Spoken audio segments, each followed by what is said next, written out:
Bismillahirrahmanirrahim. Assalamualaikum. Kita akan membahas tentang latihan mandiri yang ketiga. Ini kita buka dulu dokumennya.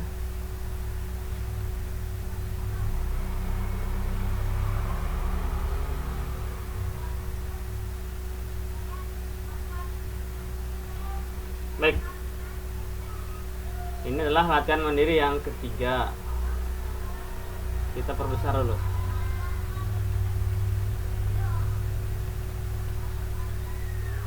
Berikut ini data KSP beberapa garam perak pada suhu sekian derajat Celcius, ya. Jadi jika sampel masing-masing garam tersebut dengan jumlah mol yang sama dilarutkan dalam 1 liter air, jadi molnya sama 1 liter air, volume 1 liter air. Pada suhu sekian derajat Celcius, garam yang terlarut paling banyak. Jadi yang pertanyaan adalah garam yang terlarut paling banyak. Berarti artinya kelarutannya paling besar. Nah, ini adalah materi, salah satu materi yang sekarang sudah dihilangkan dari kurikulum, tapi di UTBK tetap keluar. Jadi cara cepatnya adalah bahwa kelarutan berbanding lurus dengan nilai KSP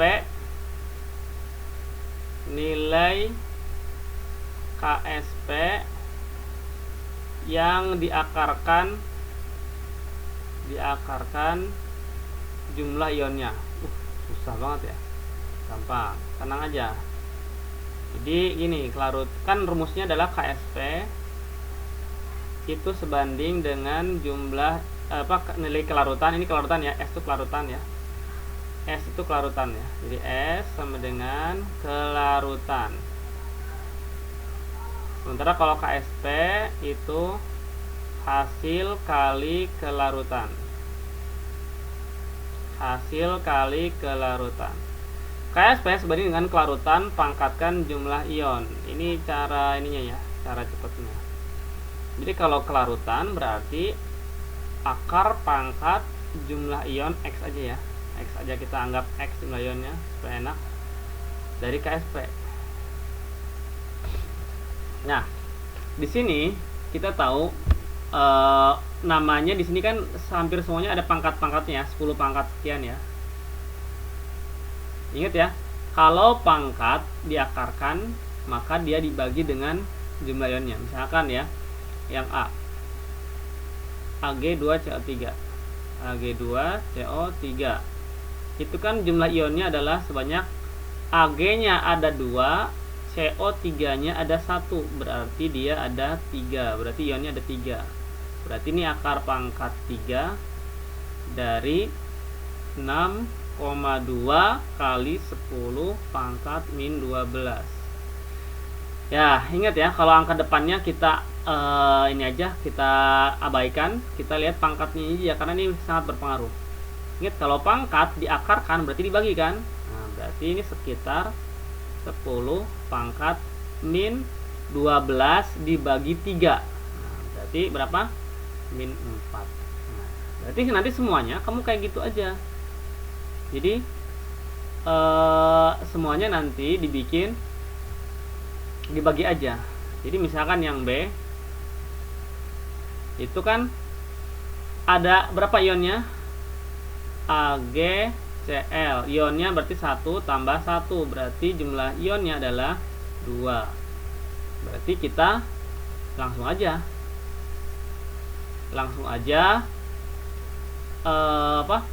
10 dibagi 2, berarti kelarutannya itu 10 pangkat min 10 dibagi 2, berarti 10 pangkat min 5. Nah, gitu aja ya.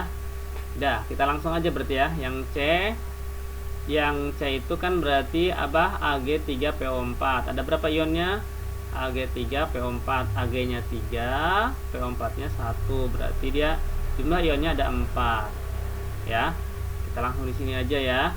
Berarti min 18 dibagi 4. Berarti berapa? berapa kelarutannya? Nah, di sini ya, 10 pangkat min 18 dibagi 4 sekitar 10 pangkat min berapa tuh? 18 bagi 4 berarti min 3,5 ya. 4,5 betul. 4,5. Nah, ini nggak ada tempat lagi ya. Baiklah, di sini aja ya. D itu kelarutannya, kita langsung aja, ada berapa ionnya nih? Ag-nya 1, SCN-nya ada 1, berarti jumlah ionnya adalah 2. Langsung aja ya, 10 pangkat min 12 dibagi 2 berarti 10 pangkat min 6. Dan yang E kelarutannya berarti Ag2CR4, Ag-nya ada 2, CR4-nya ada 1. Jangan 4 ya, ingat jangan 4, 1 ini. Jadi ada 3, berarti 10 pangkat min 20 dibagi 3 berarti 10 pangkat min berapa tuh? Sekitar 6, sekian lah ya, 6,3 ya, 6, berapa? 6,6 ya, sekitar 6,6 ya. Nah, sekarang berarti cari yang paling besar kelarutnya, berarti nilainya paling besar. Ingat ya, kalau minus, kalau angkanya paling kecil, berarti dia paling besar nilainya. Berarti yang paling besar adalah si ini. Si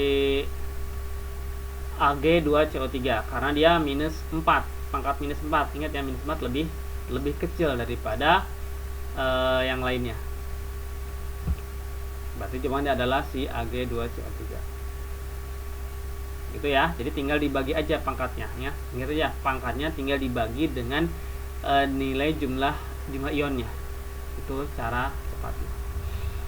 Baik, sekarang yang nomor 2. Kalor yang dihasilkan dari pelarutan CaCl2 dalam air digunakan pada kantong penghangat pada P3K. Reaksi pelarutan CaCl2 bla bla bla. Sebuah kantong penghangat dirancang agar suhunya naik dari 25 menjadi 35. Baik, ini panjang ya, ini agak panjang. Coba kita kecilin dulu ya supaya luas tempatnya. Baik, kita lihat di sini apa aja diketahui ya. Kalau soal seperti ini, soal panjang seperti ini, kita bikin diketahui dulu supaya enak. Oh, ada apa di sini? Oh, ada MR. Tulis aja semuanya, MR 111. Kemudian apalagi? Oh, delta H-nya nih, delta H-nya berarti min 83,6 kilojoule. Apalagi? Oh, naik dari 25 menjadi 35. Berarti delta T namanya ini, kenaikan suhu. Berapa? 35 dikurang 35. Aduh, hapus dulu ya.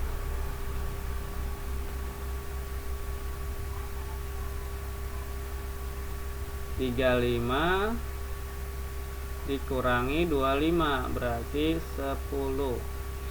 Kemudian apa lagi? Oh, ini jika kapasitas kalor. Nah, ini kapasitas kalor sekarang, yang berarti C besar, C kal sama dengan 418 Joule per derajat Celcius. Ini derajat Celcius. Maka massa CaCl2 yang harus dimasukkan ke dalam kantong tersebut adalah, apa yang ditanyakan? Massa CaCl2 berarti gram dari CaCl2. Apa rumusnya? Kan rumusnya adalah delta H sama dengan kalor reaksi per mol. Kalor reaksi per mol. Kalor reaksi minus kalor reaksi per mol. Ini ada minusnya ya. Kalau reaksi itu biasanya kan kita menggunakan ada dua macam. Ada massa larutan dikali kalor jenis larutan dikali delta T ditambah kapasitas kalor kalorimeter dikali delta T per mol. Cuman masalahnya di sini kalor jenis, ini kalor jenis ya namanya. Kalor jenis. Kalor jenis itu dia Tidak diketahui, berarti kita anggap 0, berarti diabaikan kalor jenisnya, berarti karena tidak ada air, berarti dianggapnya di sana ya. Nah, maka kita hanya menggunakan kapasitas kalor aja. Baik, jadi masukin semuanya ya, delta H-nya masukin minus 83,6 kali 10 pangkat 3. Kenapa? Karena harus diubah ke joule. Ini masih kilojoule ya. Jadi kamu harus ubah ke joule dulu. Ini 83,6 kali 10 pangkat 3 joule. Nah, ini ada minus ya. Ini kan 0 ya. 0, anggap aja langsung 0 ya. Ditambah kapasitas kalorimeternya berapa? 418. Delta T-nya 10 per mol. Itu apa rumusnya? Mol itu akan gram per mr. Nah, gramnya kan ditanyain ya. Gram per mr-nya 111. Nah, ini nanti naiknya ke sini ya, ke atas. Karena dia perperannya di bawah. Ingat, kalau perperannya di bawah berarti naiknya ke atas ya. Ya sudah, berarti kita langsung aja hitung ya. Berapa tuh? Ini naik ke atas berarti. Jadi berapa? Ini naik ke atas ke sini ya. Atau kita coret dulu negatifnya. Negatifnya kita coret dulu. Ini sama-sama negatif, coret. Sehingga kita mendapatkan 83,6 kali 10 pangkat 3 sama dengan 418 kali 10. 418 kali 111. Berapa 4 kali 4 180 kan udah kali 10 ya, dikali 111 per masanya. Maka ini naik ke atas ya, naik ke atas. Massa sama dengan 4180 kali 111 berapa?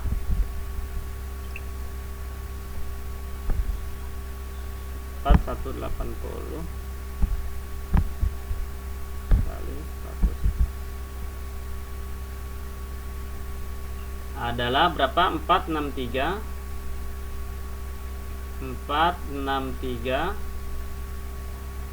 980 per 83600. Nah, ini negatifnya kita buang ya Pak, pangkatnya kita buang. Nah, ini berarti coretnya. Ya, jadi berapa dapatnya?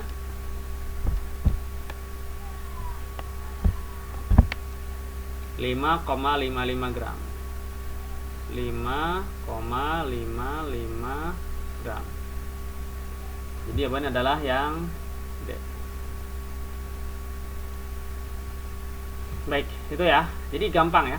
Tinggal rumusnya adalah MC delta T. Tapi karena dia nggak ada, kita langsung ke C, kalorimeter kali delta T. Baik, sekarang kita lanjut ke selanjutnya. Ini yang nomor 3.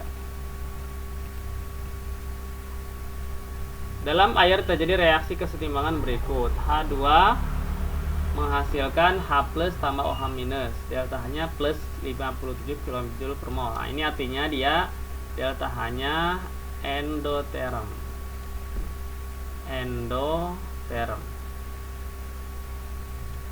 Pada suhu 298 Kelvin. Berarti ini pada suhu kamar. Ini suhu kamar. Suhu kamar itu ya suhu ruangan, suhu yang kita tempati sekarang. Yang kita nikmati sekarang itu ya suhu ruangan sekitar 25 atau 27. KW-nya itu 10 pangkat min 14 pada suhu ruangan ini. Pernyataan berikut yang benar adalah ketika air dipanaskan, konsentrasi H+ makin kecil. Ingat ya. Pengaruh suhu terhadap kesetimbangan. Pengaruh suhu terhadap kesetimbangan. Apa? Nado tuso. Ingat, nado tuso. Apaan artinya? Suhu naik, geser ke endoterm. Kemudian kedua, suhu turun, geser ke eksoterm. Nah, artinya apa? Air dipanaskan ya. Air dipanaskan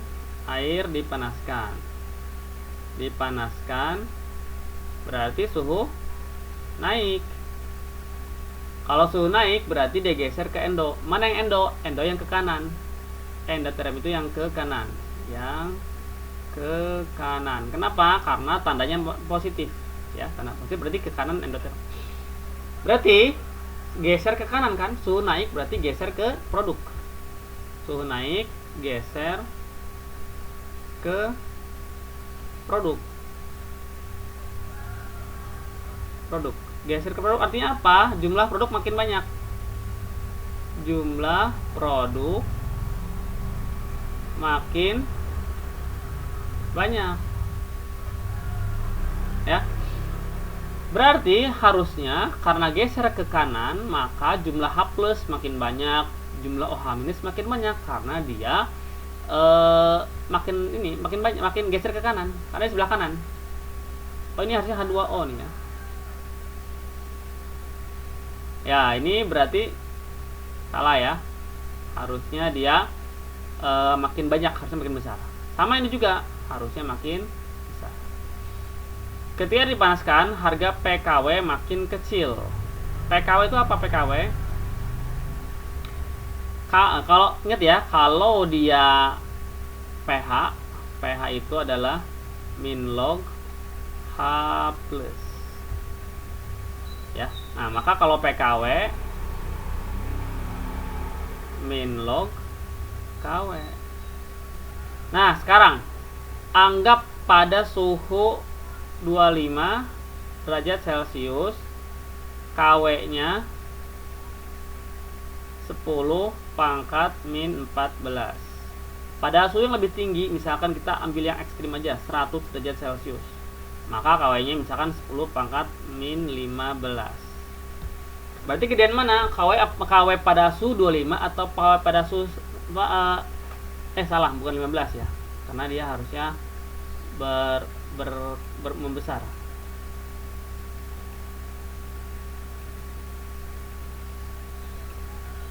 Ya, KW itu makin besar pada suhu yang lebih tinggi. Misalkan pada suhu 100 derajat Celcius itu 10 pangkat min 13. Ya. Kenapa KW makin besar kalau pada suhu yang lebih tinggi? Karena kan produk yang dihasilkan makin banyak. Ingat, nilai K tetapan kesetimbangan itu kan produk dibagi reaktan. Kalau produknya makin besar, berarti kan faktor pembilang makin gede, maka nilainya makin besar. Itu matematik biasa ya, matematik aja. Jadi kalau KW-nya pada suhu 25 itu minus 14, maka pada suhu 100 pasti lebih besar, yaitu minus 13. Berarti lebih besar siapa? Lebih besar KW pada suhu 100. Sekarang kalau jadi PKW, ingat kalau PKW kan berarti min log 10 pangkat min 14. Jadi ntar 14-nya turun ke bawah kan? Jadi 14. Ini juga sama, min log 10 pangkat min 13. Berarti 13-nya turun ke bawah. Biasa kan? Seperti yang sudah biasa kita pelajari. Jadi kalau pH kan min log H+. Jadi kalau ada min log kan berarti pangkatnya nanti turun menjadi nilainya. Negatifnya hilang.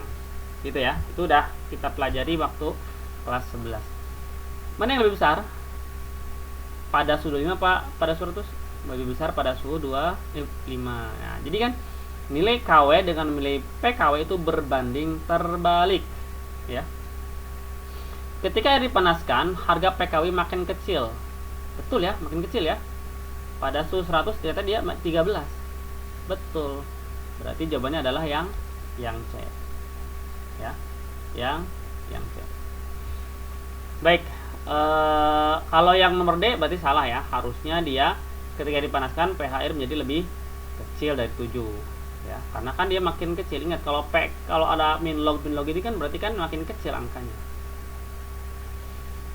Kemudian POH-nya juga harusnya lebih kecil daripada 7. Baik, sekarang yang nomor 4. Penggunaan pupuk nitrogen berlebih akan membuat pH tanah menjadi asam karena bakteri akan mengoksidasi NH4+ menjadi NO3-. Zat berikut yang dapat meningkatkan pH tanah. Ingat ya, kalau meningkatkan pH tanah berarti harus bersifat basa. Basa ada 3 macam. Ya, ada basa itu sendiri ya. Ada basa itu sendiri. Contohnya yang ada OH-nya, misalkan NaOH. Atau yang ada NH-nya, NH3. Itu basa asli. Yang kedua adalah oksida basa. Oksida basa itu oksida logam. Misalkan Na2O, FeO. Na logam, Fe logam, maka ketika dia jadi oksidanya maka dia membentuk oksida basa. Yang ketiga adalah garam basa. Apa garam basa? Garam basa itu garam yang terbentuk dari basa kuat dan asam lemah. Asam lemah dengan basa kuat. Ya, jadi contohnya misalkan CH3 COO Na. Ini sifatnya dia basa kuat, ini asam lemah, maka garamnya garam basa. Atau CaCO3. Ini dia sifatnya basa kuat, ini asam lemah, maka dia menjadi garam basa. Itu 3. Nah, sekarang kita cek satu persatu. CaO, Ca itu ada oksigennya. Kalau ada oksigennya pasti dioksida ya. Pasti dioksida oksigennya. Nah, maka kita cek, ternyata Ca itu unsur logam, maka dia termasuk oksida logam, berarti dia sifatnya basa. NH4Cl, NH4 itu dia basa kan, ada NH-nya kan, basa lemah tapi ya, NH4Cl itu terdiri dari basa lemah dengan HCl ya. NH4-nya basa lemah, HCl-nya asam kuat. Asam kuat. Berarti ini adalah garam asam. Nah, ini garam asam. Berarti dia tidak bisa. Ya udah, ini jawabannya. Berarti jawabannya yang A. Atau yang C coba kita. Yang C itu terdiri dari Na itu basa kuat dengan asam kuat. Br itu asam kuat ya. HBr asam kuat. Cek lagi ya. Nanti bisa dibuka-buka lagi bukunya. Berarti ini netral kalau sama-sama kuat garamnya. Kemudian NH4SO4. NH4 basa lemah ya, sama kayak nomor B. SO4-nya asam kuat. Nah, asam kuat. Nah, ini juga nanti akan menghasilkan garam asam. FeSO4. Fe itu basa lemah. SO4 dia asam kuat. Maka dia menghasilkan garam asam. Nah, satu-satunya yang cocok adalah yang ini, CaO, karena dia merupakan oksida basa ya. Oksida basa. Ini jawabannya. Baik, itu saja ya untuk yang bagian pertama. Terima kasih. Assalamualaikum warahmatullahi wabarakatuh.